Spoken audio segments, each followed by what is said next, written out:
Zagora sits on the edge of the Sahara Desert. Long ago, it was an important stop for people traveling in caravans across the desert. It's also home to big oases whose water and crops help feed the town. Today, I'm going for a ride of about 30 kilometers. I will cycle through Zagora town, then head north along the west side of the Draa River. I will dip down into the palm grove, cross the Draa, and come back along the east side below Jebel Zagora. The Draa River is the longest river in Morocco, stretching about 1,100 kilometers. It runs through the Draa Valley and Susmasa regions and brings water to over 100 towns and villages in its valley. But right now, the river is completely dry, as water only flows for 3 to 4 months each year around here. Hey guys, welcome back to another episode of The Little Explorer. Right now I'm in Zagora, which is a town in Morocco. Right now it's 7 o'clock, let's go before it gets too hot.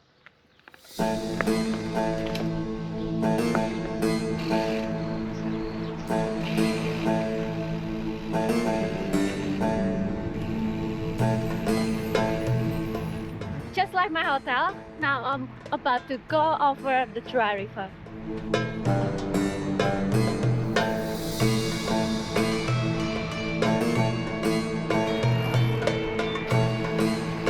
In Zagora, there is a sign that honors the old camel caravans that used to travel all the way from here to Timbuktu. The sign is only about 20 years old, but it reminds people of the tough journeys and the important trade routes from long ago. It shows how Zagora was a big part of this famous route across the Sahara. I'm in front of the Zagora Timbuktu sign. In the sign, it says you need 52 days to go through from Zagora to Timbuktu.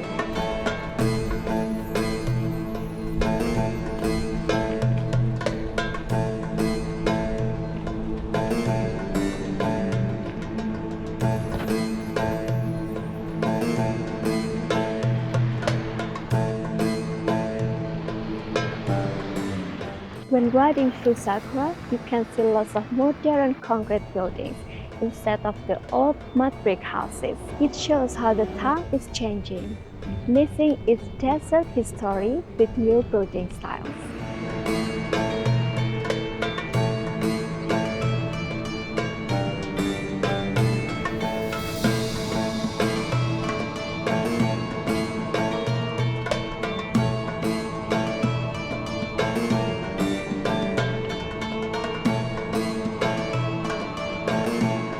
Just arriving into Zagora town, on the background is the Jebel Zagora.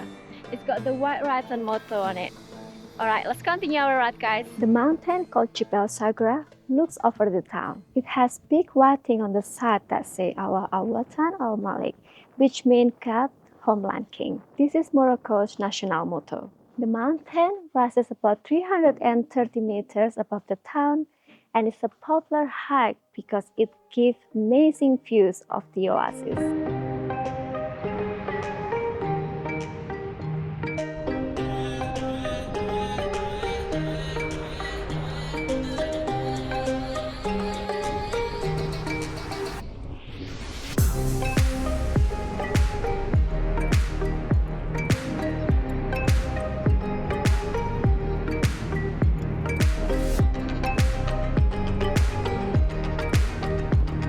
I'm out of Zagora town now and heading into palmerie.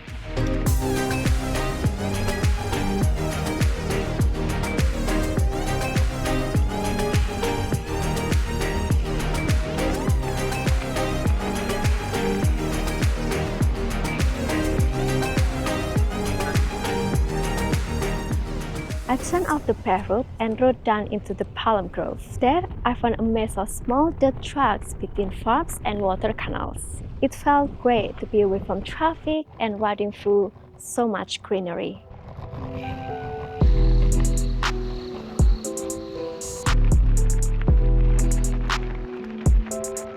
It's really beautiful with the sun coming through the trees. Makes the scenery epic.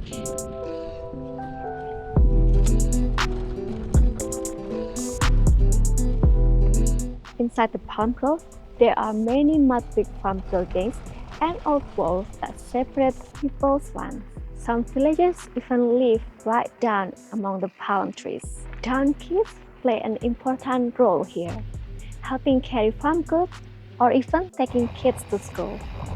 After riding through the palmerie, so many palms.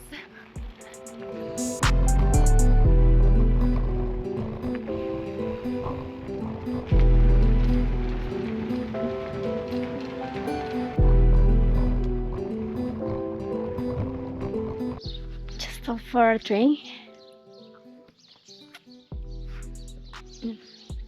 Still quiet now. Not much people out. Just few people going to work.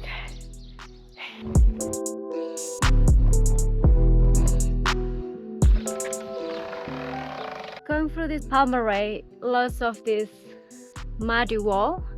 This is to divide the land sections, and this wall is made from mud, sand, and water and stones. Okay, all right, guys, let's continue.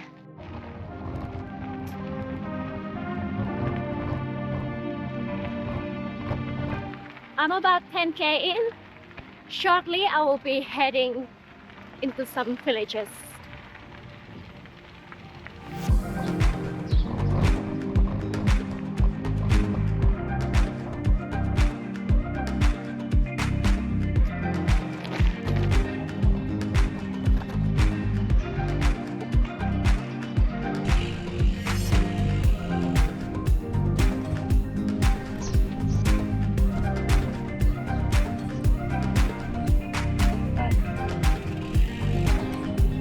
Lots of old Berber buildings here. After reaching about 10 kilometers through the palm grove and touching flock of sheep, I reached a paved road that crosses the oasis and the river from one side to the other. That was the furthest point of Mara today, and I started heading back along the opposite side of the Draa.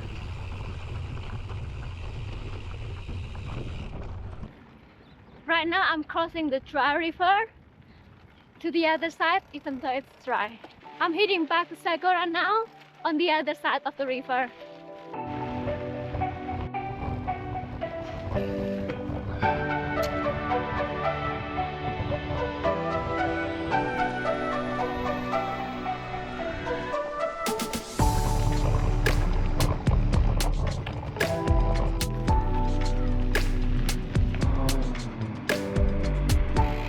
I'm about to go through a little Berber village of Beni Hill. My route went right through small Berber villages.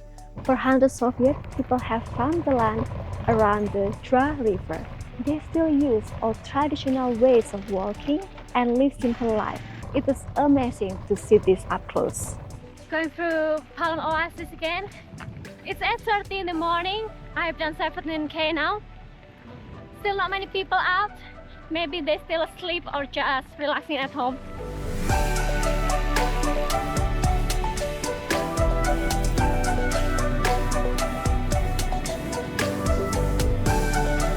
Very windy right now. Going over the river. The kids in the villages were happy to see me riding by. The air is blowing up the dust onto the road and makes the air look misty.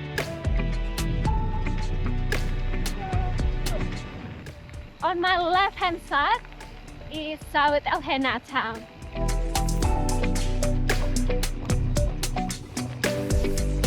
Heading back into the palmerie.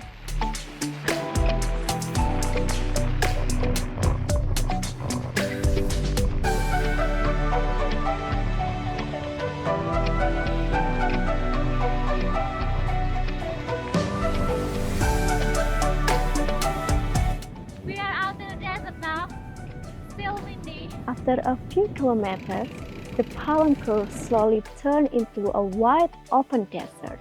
It was flat and sandy, and it made me feel like I was at the Burning Man festival. It's so dusty, you can literally chew the dust in your mouth. It's crusty, crunchy. Sandy here. The wind picked up a lot at this point in my ride. Sun and dust were blowing everywhere, making the air look hazy. I'm craving for sugary drinks. I know it's naughty, but I'm very thirsty right now.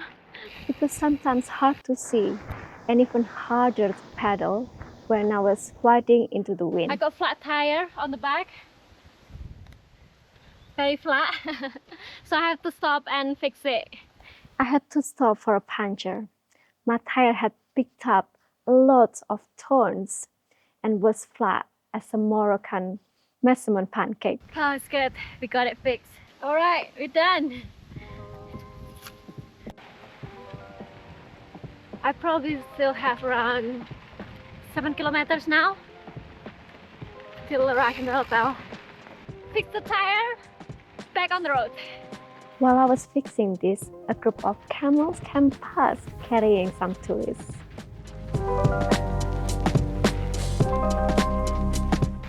I'm back near Jebel Zagora.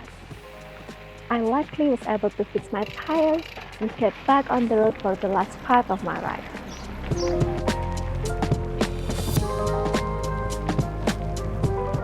Back on the road for the last few kilometers, back into Zagora.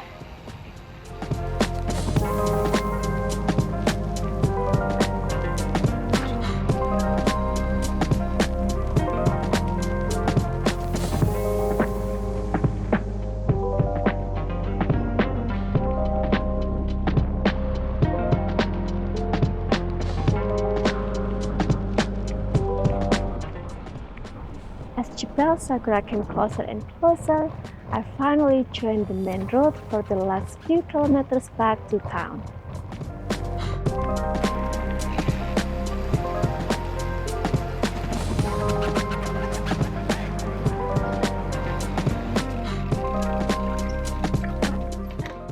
Finally, I'm arriving back in the hotel. That was a really great ride. It's different than any my ride before. Yeah, it was very enjoyable. I hope you guys like my video today. See you soon. Mwah.